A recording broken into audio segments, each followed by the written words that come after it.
I, 22M, am currently in my final year of college majoring in computer science. I've always been the responsible one in my family, working hard to maintain good grades and even securing a partial scholarship. My relationship with my parents has been strained for as long as I can remember, mainly because I've never quite fit into their idea of the perfect son. Growing up, our house was always filled with tension. My dad, Norman, 52M, is a high school teacher who always dreamed of being a successful businessman. He projects those unfulfilled ambitions onto his children, especially my older brother, Matthew, 28M.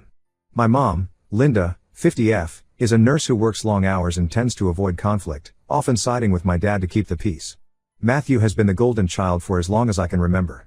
He's charming, outgoing, and has always known how to manipulate our parents.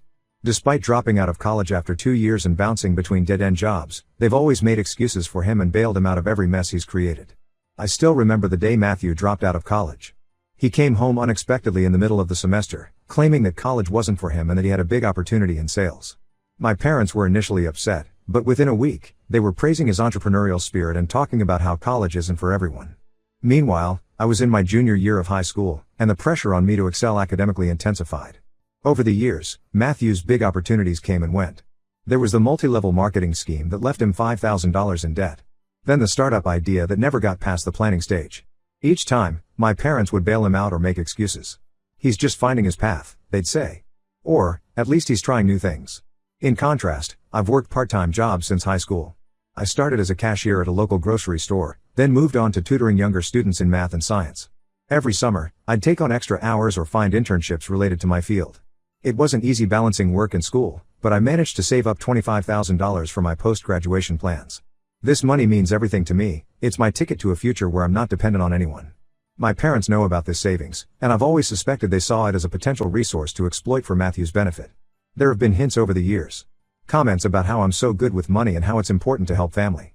I brushed these off, never thinking they'd actually expect me to hand over my hard-earned savings.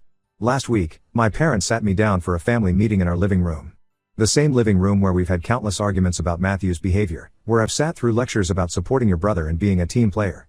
I should have known something was up when I saw the serious looks on their faces.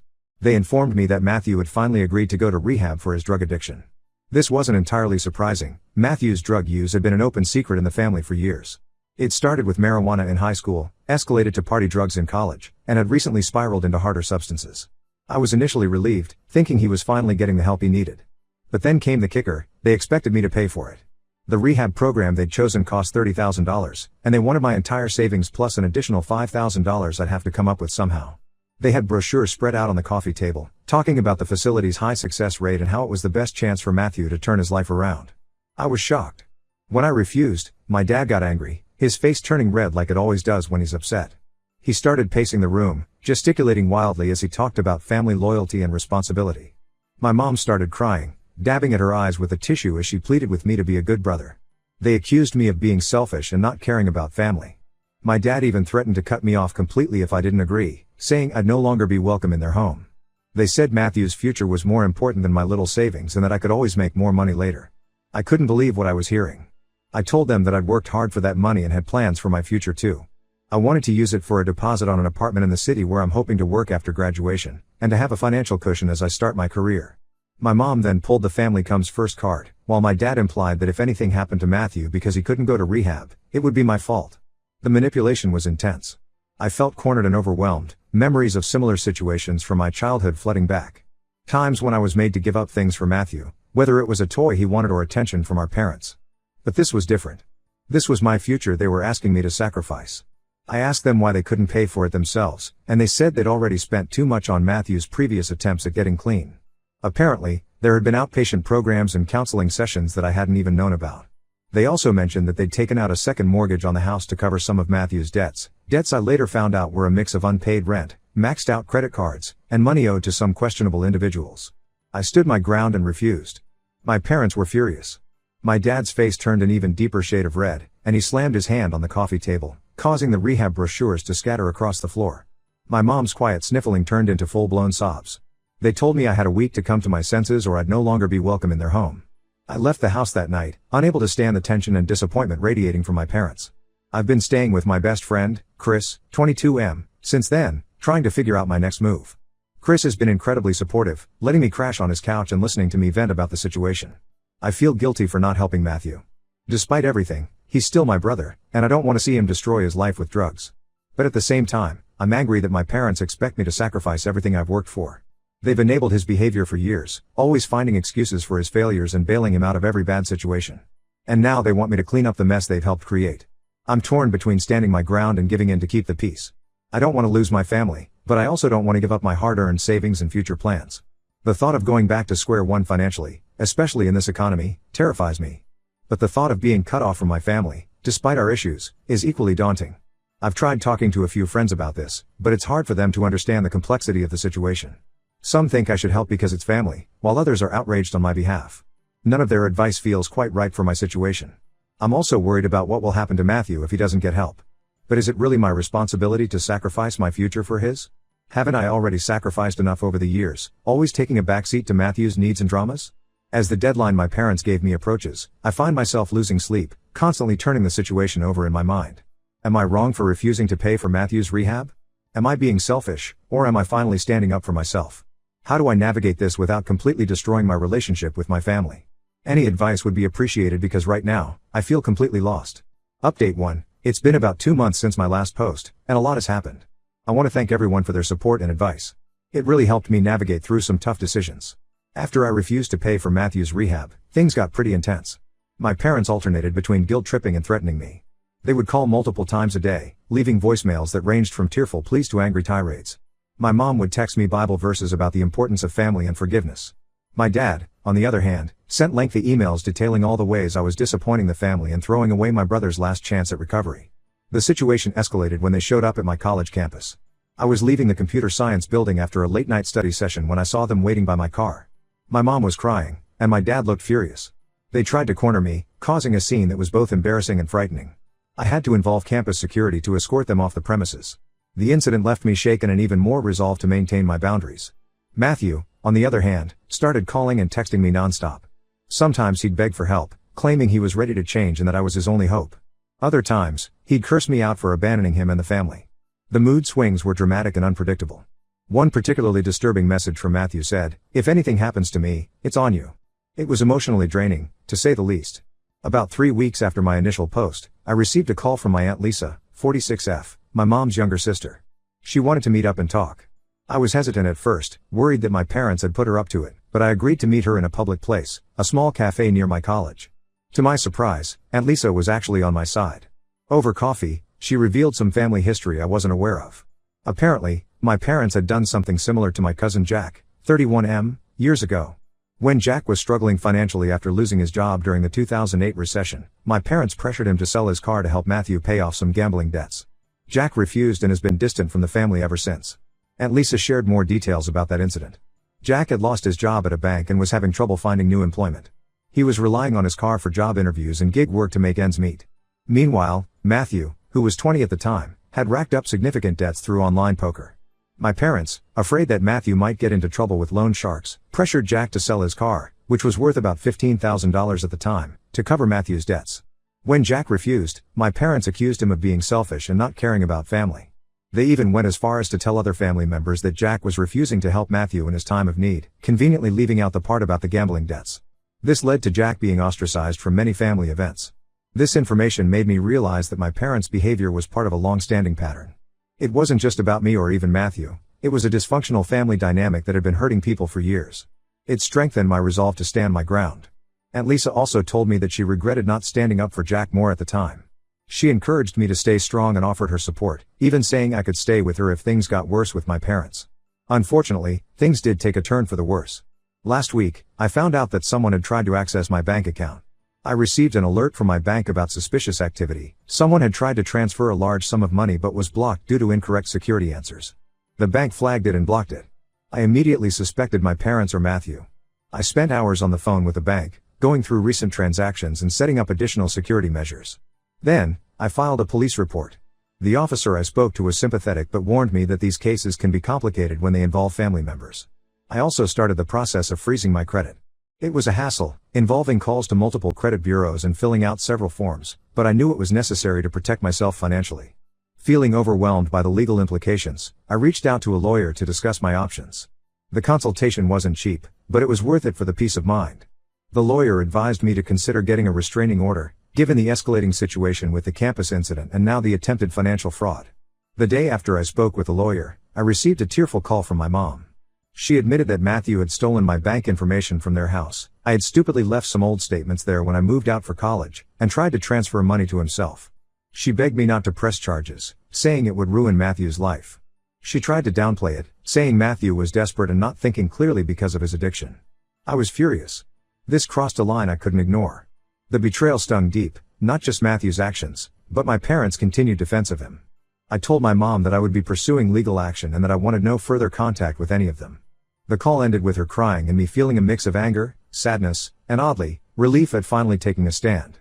Since then, I've officially filed for a restraining order against Matthew. The process has been stressful, involving multiple trips to the courthouse and reliving the details of the situation for legal documents. I'm also in the process of legally changing my name and getting a new social security number to protect myself from future attempts at financial fraud. It's a lengthy and bureaucratic process, but I know it's necessary for my long-term security. The hardest part has been dealing with the emotional fallout. Some extended family members have sided with my parents, calling me heartless for not helping my brother. I've received nasty messages on social media and even a few voicemails from distant relatives I barely know, all criticizing my choices. Others, like Aunt Lisa, have been supportive, reminding me that I'm doing the right thing by protecting myself. I've started seeing a counselor at my college to help me process everything. It's been helpful to have a neutral party to talk to, someone who can offer strategies for dealing with the stress and guilt. It's been challenging to unpack years of family dysfunction, but I know it's an important step in my personal growth. For now, I'm focused on finishing my degree and securing a job for after graduation. I've been throwing myself into my studies, partly as a distraction and partly because I know my education is my ticket to a better future. I'm also looking into affordable housing options, as I can't stay with my friend Chris indefinitely. It's daunting to think about starting my adult life without the safety net of family, but I'm trying to stay positive. This whole situation has been a harsh lesson in setting boundaries and standing up for myself. It's not easy, and there are days when I second guess my decisions. But deep down, I know it's necessary for my own well-being and future. I'm learning that sometimes, the healthiest thing you can do for yourself is to step away from toxic situations, even when those situations involve family. Update 2. It's been about 4 months since my last update, and I wanted to share some significant developments in my situation. First, the restraining order against Matthew was granted. The court hearing was intense. I had to testify about the history of Matthew's behavior, including the recent attempt to access my bank account. The judge was particularly concerned about the attempted financial fraud. Matthew was there too, looking worse than I'd ever seen him, gaunt, fidgety, with dark circles under his eyes. Our parents were in the gallery, my mom crying silently while my dad stared straight ahead with a clenched jaw. When the judge announced her decision, I felt a mix of relief and sadness. This legal protection has given me some peace of mind, although it's been difficult to accept that I needed this measure against my own brother. My parents, unsurprisingly, didn't take this well.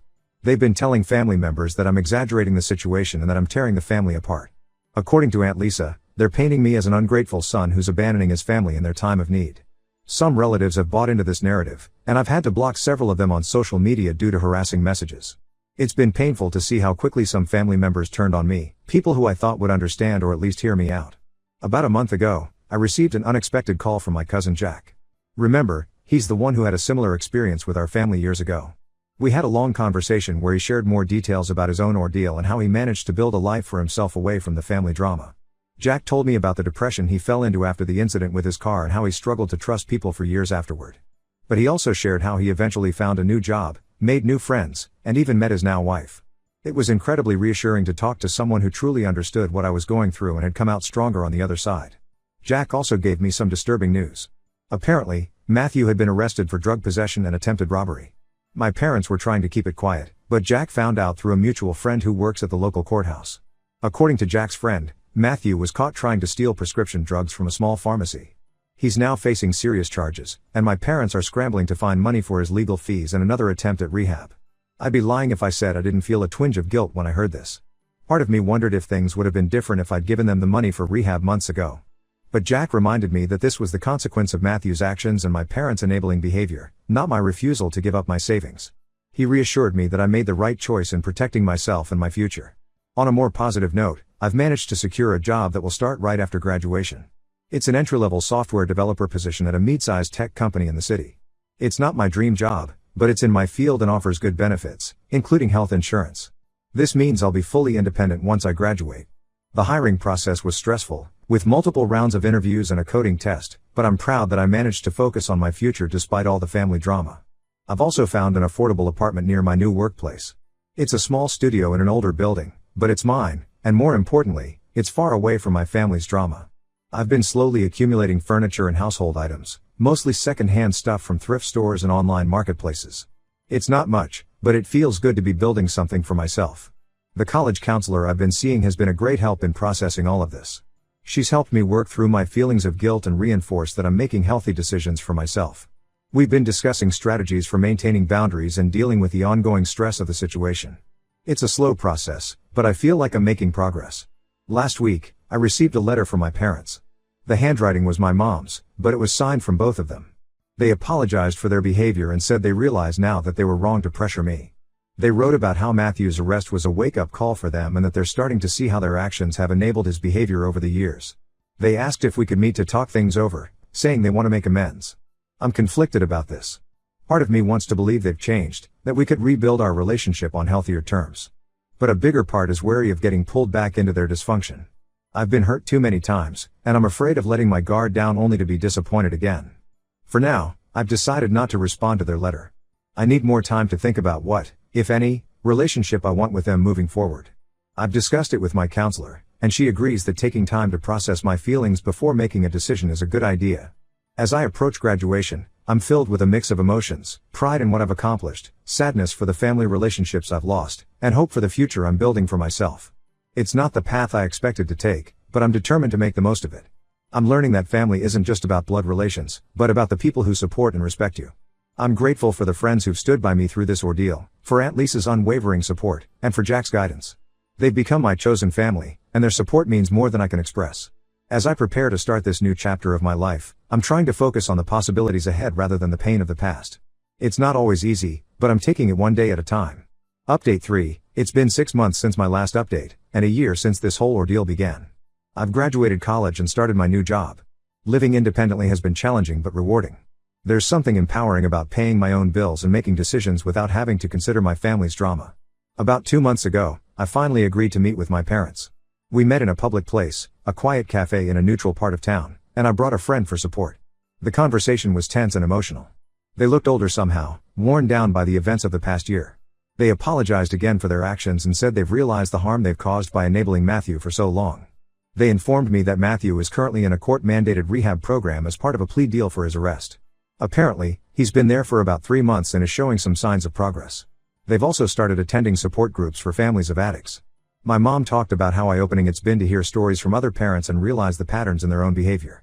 While I'm glad they're taking steps to address the real issues, I'm still cautious about fully reconnecting. The wounds are still fresh, and trust is a fragile thing.